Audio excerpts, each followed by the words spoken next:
Good afternoon, students. Uh, પહેલો lesson સજીવોમાં પ્રજનન અને અલિંગી પ્રજનન અને લિંગી પ્રજનનની ચર્ચા કરી. અલિંગી પ્રજનનની પણ ટાઈપ્સ તમને જણાવી દીધી. લિંગી પ્રજનનની અંદર પહોંચ્યા અને એની અંદર આપણે ગઈકાલે જે ચર્ચા કરી એ ચર્ચાની અંદર આપણે વનસ્પતિની અંદર જે પણ જ્યુવેનાઇલ તબક્કો હતો એ તબક્કાના સંદર્ભમાં વાત કરેલી. બહુ સારી ડેફિનેશન હતી. જ્યુવેનાઇલ તબક્કો એટલે તો કે જન્મ બાદ તમારો વૃદ્ધિ વિકાસ અને પરિપક્વતા, વૃદ્ધિ વિકાસ અને પરિપક્વતા, આનો જે સમયગાળો એ સમયગાળો અને એ સમયગાળાને જ્યુવેનાઇલ તબક્કો કહેવાશે. તમે પરિપક્વ થશો એને મતલબ તો કે સર માનસિક, શારીરિક અને પ્રજનન કોષોનો નિર્માણનો આ તબક્કો કહેવાશે. ઇન શોર્ટ તમારા દૈહિક ફેરફારો થશે. વનસ્પતિની અંદર રચનાકીય અને દૈહિક રચનામાં ફેરફારો થશે. ફર્સ્ટ ટાઈમ પુષ્પોદ્ભવ થશે.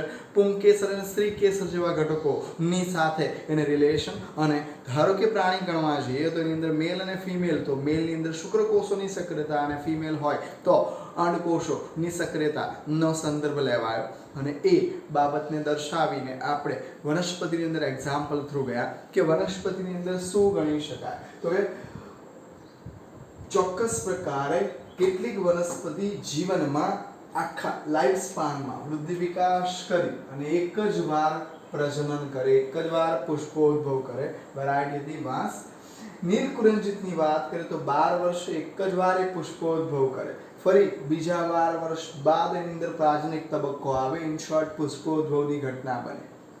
અને આમ રેગ્યુલર જોવા જઈએ કેરી, ફણસ, સફરજન એ બધી વેરાયટી ઋતુ પ્રમાણે, સિઝન પ્રમાણે તમે પણ અનુભવતા હશો કે બધા જ ફ્રૂટ્સ, જેમ કે અત્યારે દ્રાક્ષની વાત કરીએ તો એ અવેલેબલ નહીં હશે. પર્ટિક્યુલરની સિઝન છે ફેબ્રુઆરી, માર્ચ, એપ્રિલ, એકચ્યુઅલી ઉનાળાનું ફ્રૂટ ગણાય. એ આધારે એ વેરાયટીમાં પુષ્પોદ્ભવ તે રીતે થાય ને એ ચાલ્યા કરે.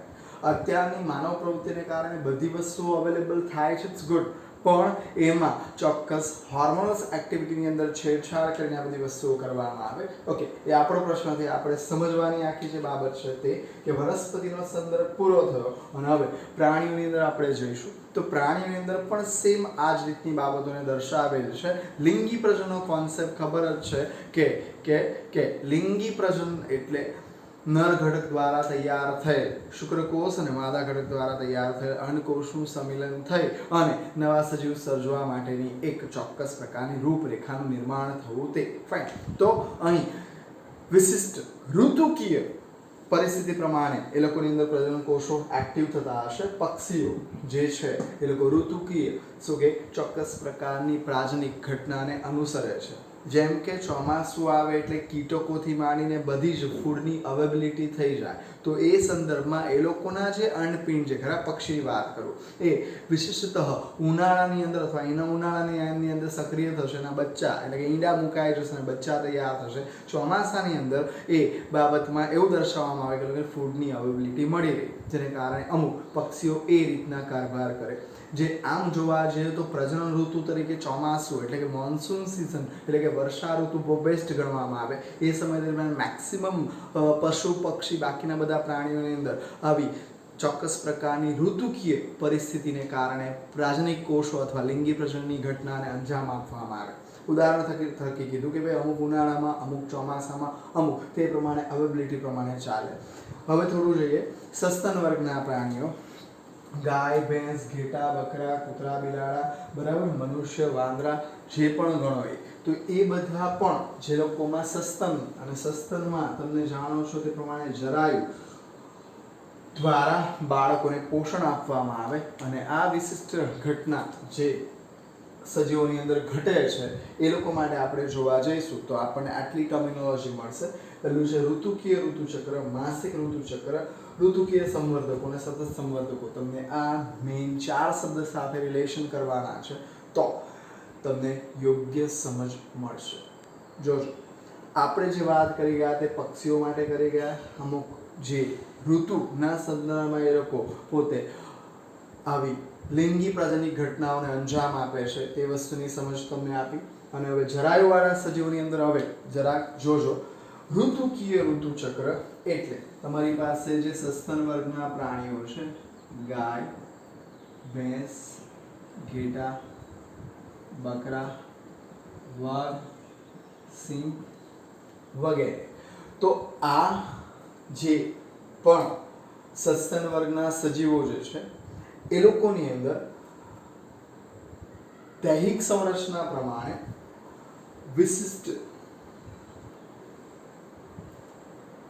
ઘણા મહિનાઓ અથવા એક વર્ષનો સમયગાળો હોય છે અને એક વર્ષના સમયગાળા દરમિયાન ફિમેલ એટલે કે માદા અંડકોષના સર્જન સાથે તૈયાર થતી હોય છે.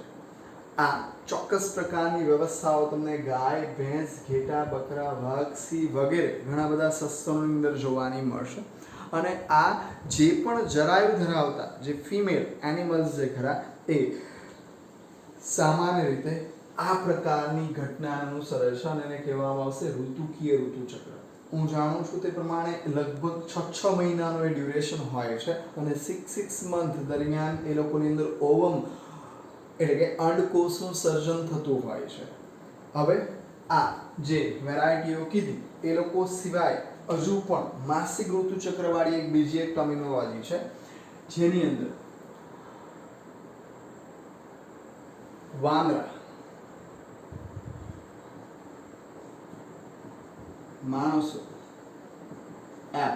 હવે એપ એ ચોક્કસ પ્રકારની ચિમ્પાન્ઝી, વાંદરા, બબૂન, ગિબન, ઓરાંગુટાન આવી વિશિષ્ટ પ્રકારની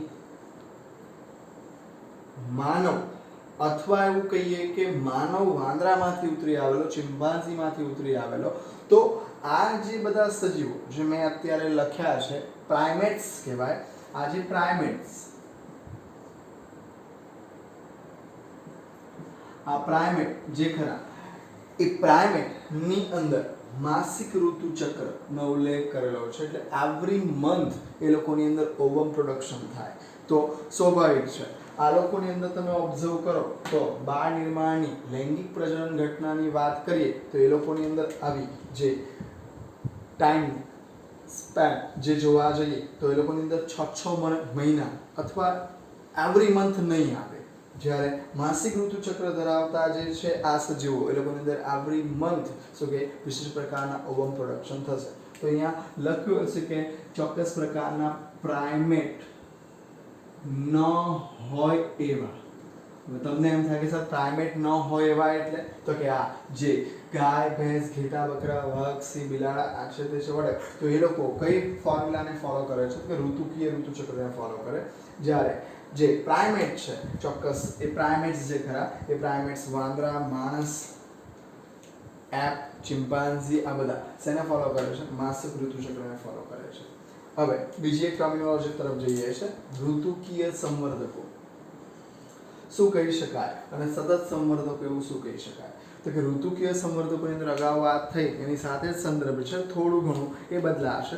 તો એમાં એટલું બધું કંઈ એવું ખાસ કે વિભિન્ન નથી જેને કારણે છૂટું પાડવું બહુ મુશ્કેલ નથી. પણ ઋતુકીય સંવર્ધકોની અંદર એવું કહેવા માંગે કે ચોક્કસ અનુકૂળ પર્યાવરણીય પરિસ્થિતિ મળી રહે તે સમય દરમિયાન જ આ સજીવો ઓવમ પ્રોડક્શન અથવા બાળ નિર્માણની ઘટનાને ન્યાય આપે છે. તો એને કહેવામાં આવશે ઋતુકીય સંવર્ધકો તરીકે ઓળખવામાં આવે. આપણે મરઘા પાલન કરીએ એની અંદર આપણે ઇન્જેક્શન દ્વારા પિટ્યુટરી ગ્રંથિને એક્ટિવેટ કરીને એ લોકો પાસે શું ઓવર પ્રોડક્શન કરાવીએ છીએ. પણ કુદરતી રીતે જે જોવા જઈએ તો અનુકૂળ પર્યાવરણ જ્યારે અવેલેબલ બને તે જ સમયે અમુક સજીવો પોતે પ્રજનન માટે તૈયાર થાય તો એને કહેવામાં આવશે ઋતુકીય સંવર્ધકો. અને અમુક એવા સજીવો છે કે જે શું કે એવરી ટાઈમ એનો મતલબ એવો થાય કે આ ઋતુકીય માસિક, ઋતુકીય ઋતુસ્રાવ આવા કોઈ સંદર્ભ સાથે એને લાગતું ઓળખતું નથી. પણ એના જીવનકાળમાં જેવો જુવેનાઇલ તબક્કો આવે ત્યાર પછીથી મોટે ભાગે શું તો અહીંયા લખ્યું છે સતત ઓલ ટાઈમ શું કે સજીવોને જન્મ આપવા માટે રેડી રહેતા હોય તો એવા ચોક્કસ પ્રકારની જે ઘટનાનું વર્ણન કરેલું છે અને સતત સંવર્ધકો તરીકે ઓળખવામાં આવશે. ફરી કહું છું, સતત સંવર્ધકોની અંદર સમગ્ર પ્રાથમિક તબક્કા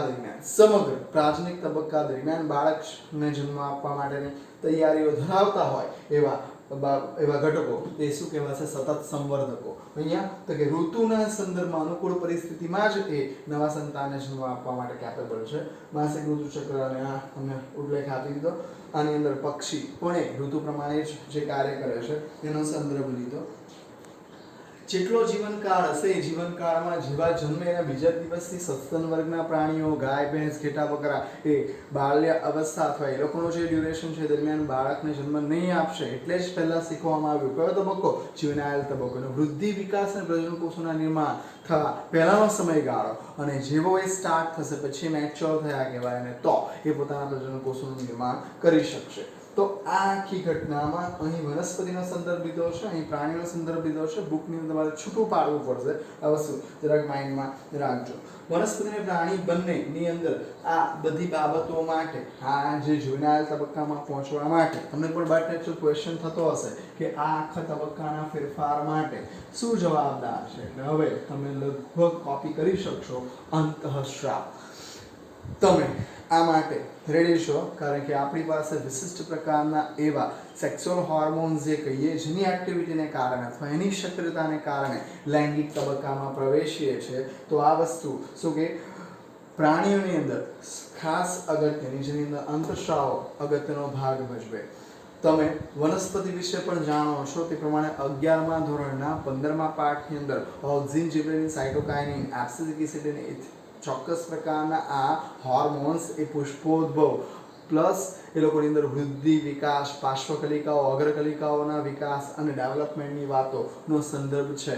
તો અહીં હ્યુમન બીઇંગ્સથી માંડીને પ્લાન્ટથી માંડીને બધાની અંદર જ અંતઃસ્રાવ એક અગત્યનો ભાગ ભજવે. હોર્મોન્સને કારણે આ જ્યુવેનાઇલ તબક્કાથી માંડીને પ્રાથમિક વય તરફ જઈ શકાય છે. લિંગી પ્રજનનમાં આ બધી જે પણ શું કે ઘટનાઓ ઘટશે એની અંદર લિંગી પ્રજનન જે છે એ લિંગી પ્રજનનને પાછું આપણે વિભાજિત કરેલું છે ને લિંગી પ્રજનનને 3. સો લિંગી પ્રજનનની અંદર 3 ઘટનાઓનો ઉલ્લેખ કરીએ છીએ. તો એ છે પૂર્વફલન, ફલન અને પશ્ચફલન. આ ચાર્ટ માઇન્ડમાં રાખવાનો છે. આખો ટોપિક લિંગી પ્રજનનનો આ અહીંયા ઓવર થશે. આની અંદર ખાસું લખાણ છે. એ લખાણ માટે તમારે પહેલાં તો આ માઇન્ડમાં સેટ કરવું પડશે કે લિંગી પ્રજનન જે કોન્સેપ્ટ આપ્યો તે વનસ્પતિ, પ્રાણી, ઓકે અને એની અંદર પૂર્વફલન એટલે શું, ફલન એટલે શું અને પશ્ચફલન એટલે શું. હવે સમજવા જેવું. અત્યારે ચાર્ટ વાઇઝ બોલું પછી ઓરલ તમને કહું.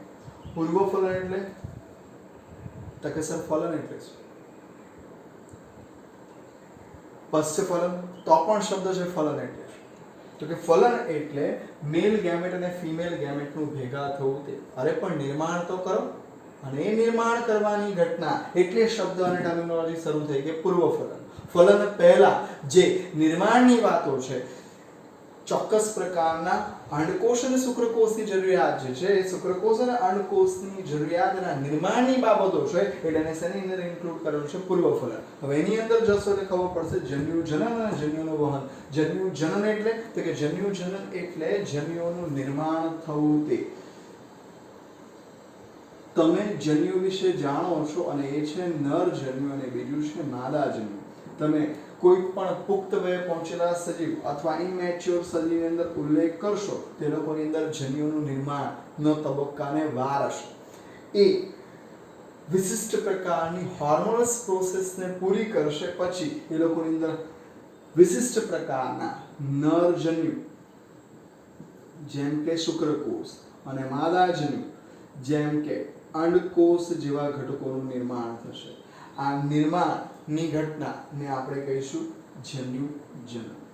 Four a kind information 11th standard lesson number 10 એની અંદર અર્ધીકરણ નામની ઘટના હતી અને અર્ધીકરણ નામની ઘટનાની અંદર એ વસ્તુ શીખવે છે કે આપણા જે ટ્વાઇસેમ કોષો છે એટલે કે દ્વિકીય કોષો, એ દ્વિકીય કોષોની અંદર રહેલા રંગસૂત્રની સંખ્યા અડધી બને અને એને એકકીય જનન કોષોનું નિર્માણ થાય. આવા એકકીય જનન કોષોના નિર્માણની ઘટના નહીં કહીશું જન્યુજનન. એ પછી વનસ્પતિની અંદર હોય કે પ્રાણીની અંદર હોય, બંનેને આ વસ્તુ લાગુ પડશે.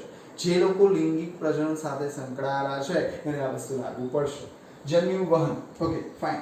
નરજન્યુ એટલે કે શુક્રકોષ તૈયાર થયા, માદાજન્યુ એટલે કે અંડકોષ તૈયાર થયા. હવે જ્યાં સુધી એમનું મૂવિંગ કન્ડિશન ન આવે, એમનું વહન ન થાય, અને વહન ન થાય ત્યાં સુધી એમનું સંમિલન થશે નહીં, કારણ કે મેં પહેલા ડેફિનેશન આ જ કીધી. તો એ વિશિષ્ટ પ્રકારે એમનું વહન થવું જોઈએ, અને જન્યુના વહન માટે આમ જોવા જઈએ તો માધ્યમ આપણી પાસે ખરા, અને માધ્યમની અંદર બે વસ્તુ, કેટલાક જન્યુઓ હવા દ્વારા અને કેટલાક જન્યુઓ પાણી દ્વારા શું પામે છે? વહન પામે. અને વહન પામી અને એઝ યુઝ્યુઅલ જે પ્રોસેસ પૂર્ણ કરવાની છે એના માટે એ લોકોને પર્ટિક્યુલર એટમોસ્ફિયર મળવું જોઈએ. કહેવાનો તાત્પર્ય પૂર્વફલનની અંદર ફલન થતા પહેલા જનનકોષોના નિર્માણની વાત છે, જનનકોષોનું વહન થવું જોઈએ. એટલે જન્યુજનન એ પણ ખાસો મોટો ટોપિક છે. અંદર વનસ્પતિ પણ ઉલ્લેખમાં લીધેલ છે અને પ્રાણીઓ પણ ઉલ્લેખમાં લીધેલ છે. અને ત્યાર પછી નિર્માણ થઈ ગયેલા જનનકોષોને વહન કરાવવાના છે, અને એ હવા દ્વારા પણ કેટલાક વહન પામશે, પાણી દ્વારા પણ વહન પામશે. અંદર જોવા જઈએ તો સરખાદને કહેવામાં આવશે સમજન્યુ, અલગ અલગ તો વિષમજન્યુ,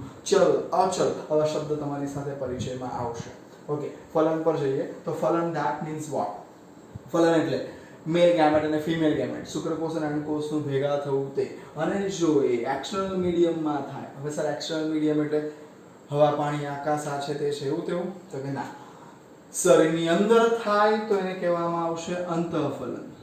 શરીરની અંદર જો શુક્રકોષ અને અંડકોષનું સંમિલન થાય તો એને કહેવામાં આવશે અંતઃફલન. અને જો શરીરની બહાર થાય તો એને કહેવામાં આવશે બાહ્યફલન. અને બાહ્યફલનની અંદર વિશિષ્ટ પ્રકારના વર્ગ અથવા સમુદાયનો ઉલ્લેખ થયેલ છે, જે અંદર ઉભયજીવી અને મત્સ્યથી તમે ખૂબ પરિચયમાં છો. કે ફિમેલ પાણીની અંદર પહેલા પોતાના અંડકોષ રિલીઝ કરે ને ત્યાર પછી મેલ એના ઉપર સ્પર્મ રિલીઝ કરે. બાહ્ય વાતાવરણમાં પાણીની અંદર આ વસ્તુનું ફલન થાય, અને એ ફલન બાદ ફલિતાંડ રચાય, અને ફલિતાંડ પછી યુગ્મનજ ભ્રૂણજનન જેવી ઘટનાઓ બને. જો પાણીમાં થાય કે હવામાં થાય કે અન્ય કોઈ માધ્યમમાં થાય, એવા તો કોઈ છે નહીં. એટલે આપણી પાસે બે જ વસ્તુ છે, એ છે પાણી અને બીજું જમીન. તો બહાર જો થાય તેને કહેવામાં આવશે બાહ્યફલન, અને જો શરીરની અંદર થાય તો એને કહેવામાં આવશે અંતઃફલન. એમાં પણ પર્ટિક્યુલર ફિમેલની બોડીની અંદર, એટલે એ કહેવામાં આવશે અંતઃફલન. Okay fine. હવે પશ્ચફલન, તો કે ફલન થઈ ગયું, હવે શું? તો કે જેવા મેલ ગેમેટ અને ફિમેલ ગેમેટ ભેગા થશે તો બનતી રચના એને કહેવામાં આવશે યુગ્મનજ, અથવા કહીએ છીએ ફલિતાંડ, ફલિત અંડ એવો શબ્દ કહી શકાય. અને તેની અંદરથી ધીમે રહીને શેનું નિર્માણ થશે? તો કે સર ભ્રૂણનું નિર્માણ થશે. ભ્રૂણ જનન જેવી ઘટનાઓને અંજામ આપીશું. અને ધીમે રહી અને આપણે પૂર્વફલન ઘટનાઓ પર જવાના, અને પૂર્વફલનની અંદરના ટોપિકોમાં બીજી એક વસ્તુ કહેવાની કે આની અંદર વિશિષ્ટ પ્રકારના રંગસૂત્ર, એની અંદર એકકીય અને દ્વિકીય. કહેવાનો તાત્પર્ય તમારા બુકની અંદર તમને પેજ નંબર 13 ઉપર ચોક્કસ પ્રકારના માતૃ રંગસૂત્રોની સંખ્યા એટલે કે ટ્વાઇસ n પ્રકારના, અને એનાથી અડધા થતા હોય એવા જનનકોષોની સંખ્યા અલગ અલગ સજીવોની અલગ અલગ છે. એ જે કોષ્ટક છે કમ્પ્લીટલી મોડે કરવાનો રહેશે. એમસીક્યુ માટે આ વસ્તુની જરૂરિયાત ઘણી છે. આટલી તૈયારી તમારે કરવા માંડવાની રહેશે, અને આવતીકાલે આપણે શું કે જન્યુજનન અને જન્યુના વહનના ટોપિક ઉપર જઈશું. Thank you.